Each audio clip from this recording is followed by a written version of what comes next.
Here's something most people get completely backwards.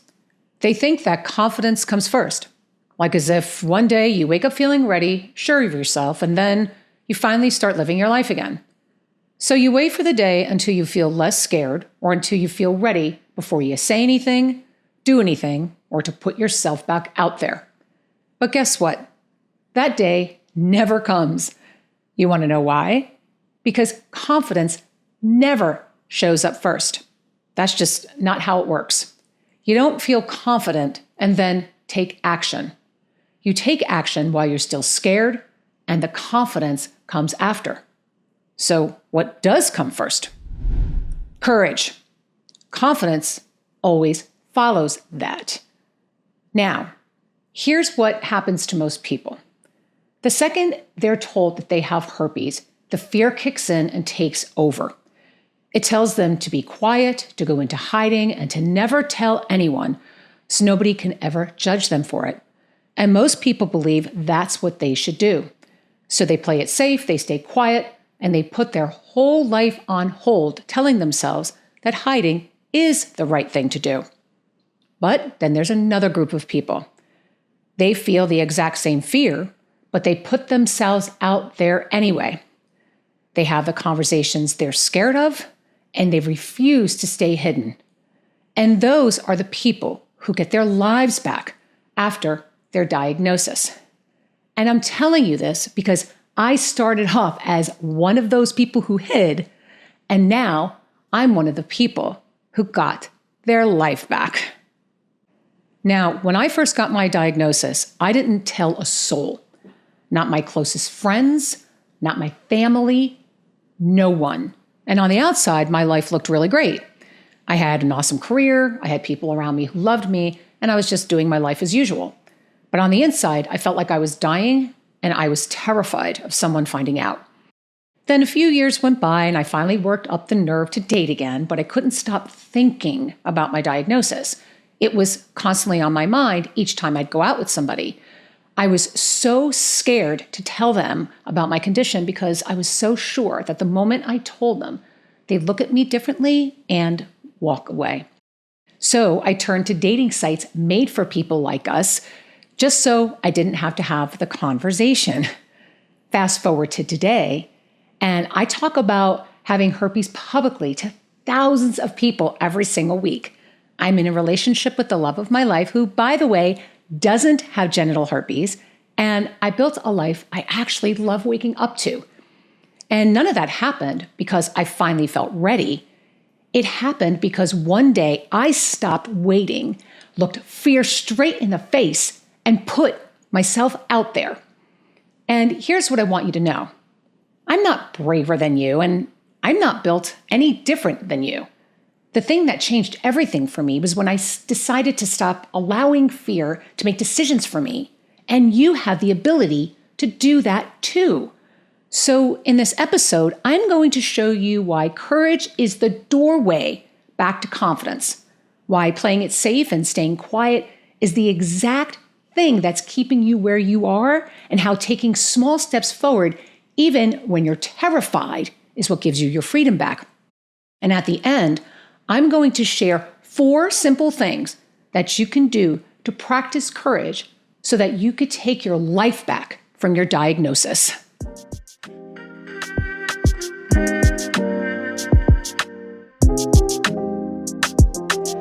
Hi, I'm Dupree, and I help people to navigate life with herpes. As I mentioned earlier, courage comes before confidence. Now I want to break that down and show you what courage actually is and why action is the only thing that creates it. First, courage isn't about being fearless. Fearless doesn't exist. Even the most courageous people who ever lived felt fear before they took action. Take Nelson Mandela, for example. He spent 27 years in prison and came out to lead an entire nation. He said that courage was not the absence of fear, but the triumph over it. That said, most people fall into a trap after they receive their diagnosis. I call it wait mode.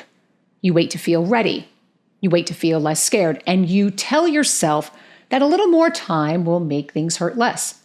Those dating sites I told you about, that was me in wait mode, dodging the conversation while waiting to feel ready. And while you're sitting in wait mode, nothing changes and fear keeps making every decision for you. Now listen, I want to be clear about something. I'm not knocking those types of sites at all. I even met someone on one of them and dated that person for about a year. But over time, I came to realize that all they did was keep me stuck and in a comfort zone. And if I wanted to break past my fear, I had to get comfortable telling people about my condition and sharing my story not only with people who had it, but with those who didn't. So here's what actually builds confidence. And this is the part that I really want you to understand. Every single time you do something when you're scared, something happens inside you. You prove to yourself that you could handle it, that you didn't fall apart, and that the worst case scenario you created in your head never actually came true. And that proof right there is what confidence is actually made of. In other words, confidence isn't a feeling you sit around waiting for. It's evidence you build one step at a time. Every scary thing you face is one more step and one more piece of proof that you can handle the hard things. Eleanor Roosevelt, the former First Lady and one of the most admired voices of her time, said it better than anyone. You gain strength, courage, and confidence by every experience in which you really stop to look fear in the face. Simply put, you don't get the confidence first and then face your fears. You face your fears, and the confidence is what you walk away with. Because without courage, your whole life turns into a waiting room where you're sitting there waiting on a feeling that's never going to show up on its own. And the only way out is to get up and walk through the door, even when you're scared. So, if action builds confidence, then why don't we just take action? Why do we choose to sit in that waiting room when the door is right there? Here's why. Fear is really great at doing its job by not feeling like fear, but feeling like protection instead. After you get your diagnosis, fear talks you into a very reasonable voice. It says, "I'll tell them later." Or, "I just need more time for the right moment to come along." And on the outside, that sounds smart and like you're being careful. But that's how fear tricks you, because it doesn't protect you from rejection. It's just helping you to avoid the uncomfortable moment, the hard conversation, and the not knowing. And the second you avoid it, you feel relief, right? But you know what? That relief is only temporary because nothing actually changed. You just didn't have to face it yet. But here's where that backfires. Every time you avoid the thing you're scared of, you don't make the fear smaller. You actually make it bigger because your brain takes it as proof that you were right to be afraid in the first place. There's actually a name for this. It's called the avoidance cycle. And there are 4 stages to this. First, it starts with the trigger, which is the thing that sets you off, like knowing you have to disclose to someone. Then comes the anxiety, where your heart starts pounding and your thoughts start racing. So, what do? You move to stage 3, avoidance. You put it off, you cancel the date, or you change the subject. You do anything so you don't have to deal with it. And the second you do that, you experience stage 4, relief. Your anxiety drops almost instantly, and it feels great. But that relief is exactly what traps you. It's what psychologists call negative reinforcement. Your brain just learned that avoiding works, so it pushes you to avoid it again and again and again. So yeah, avoiding feels great in the moment, but it's feeding the fear instead of getting rid of it. In other words, waiting never makes it easier, it just makes it harder. And the longer you put something off, the more your mind fills in the blanks with every worst case scenario it could come up with over and over again. That's exactly why courage matters so much. Not because courage makes the fear disappear, because it never really does, but because courage gives you back the power of choice. You get to decide when to speak, when to step forward, and when to take a leap of faith instead of letting fear decide everything for you. And when you start choosing to take action instead of shrinking yourself to your diagnosis, even in the smallest ways, things in your life start to open up. Maybe not all at once, but enough for you to notice. So I just told you that 3 things start to open up when you choose action. Now, I want to show you what exactly changes inside you, because this is the part that changes everything. When fear is in charge, you're managing yourself every single minute in what you say and what you don't, how much of yourself you let people see, and how much you keep hidden. And let me tell you, that takes an enormous amount of energy, and it's exhausting. You don't even realize how exhausting it is until the day you finally stop doing it. People ask me all the time, how do you talk about having herpes so openly in front of thousands of people? And I'll be honest with you, it didn't come easy. It's not like I woke up one morning and decided to tell the entire world that I have it. I took it one small step at a time, and I tried to talk myself out of it many times too. But there came a point where I was more tired of hiding than I was scared of being seen. And even though I was terrified, I took a leap of faith and I did it anyway. And here's what I didn't expect to have happen. Each time I created an episode, I started getting my confidence back one podcast at a time. But most importantly, I got my freedom back too. Freedom from worry, freedom from second guessing every move I made, and most of all, freedom from hiding. And once you taste that kind of freedom, you never want to give that up. You see, courage doesn't just change what you do and the decisions you make. It changes your entire energy.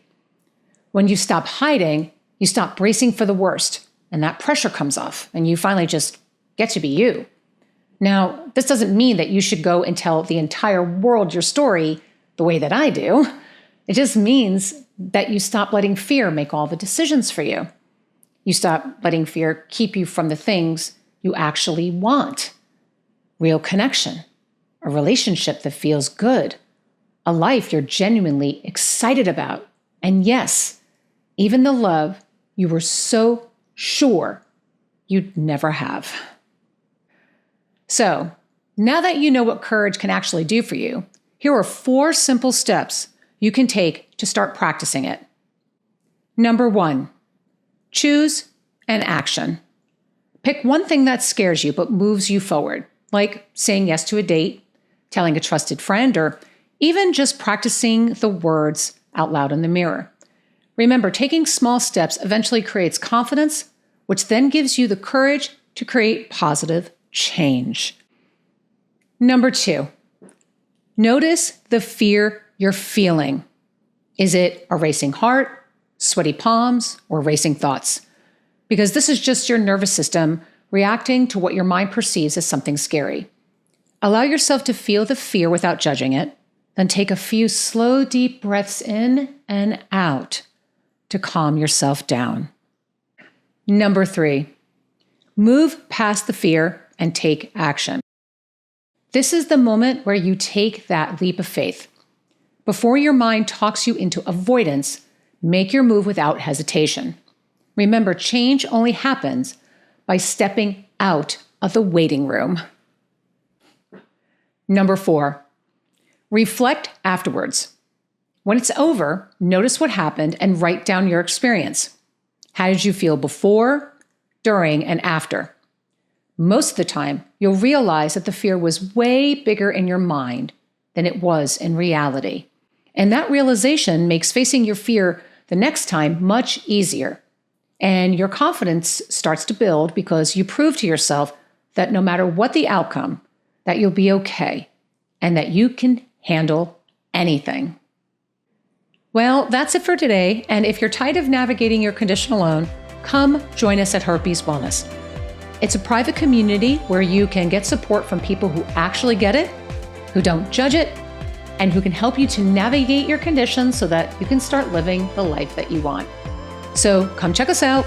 The link is in the description.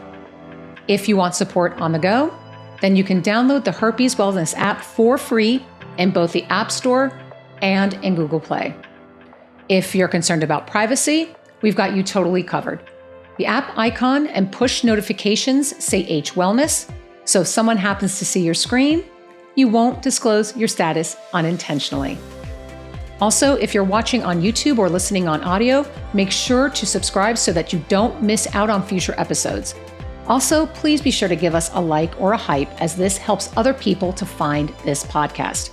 And if you like what you're hearing, or if there's something specific you'd like for me to talk about on this show, please let me know in the comments. I would love to hear from you. Thanks for tuning in, and I will see you the next time on the Herpes Wellness Podcast. Bye for now.